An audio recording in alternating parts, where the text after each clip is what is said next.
Every culture on Earth shares a terrifying memory, a global flood that wiped out civilization. Mainstream history calls them myths, but what if it was real? What if a sophisticated civilization existed before us, erased in a single cataclysmic event? New evidence points to a massive comet impact 12,800 years ago, triggering a planetary-scale flood.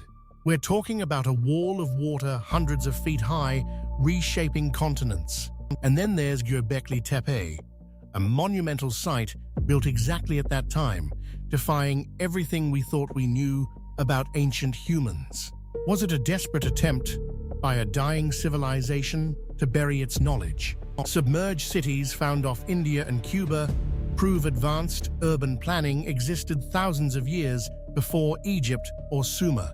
We are a species with amnesia, living on the ruins of a world we've forgotten.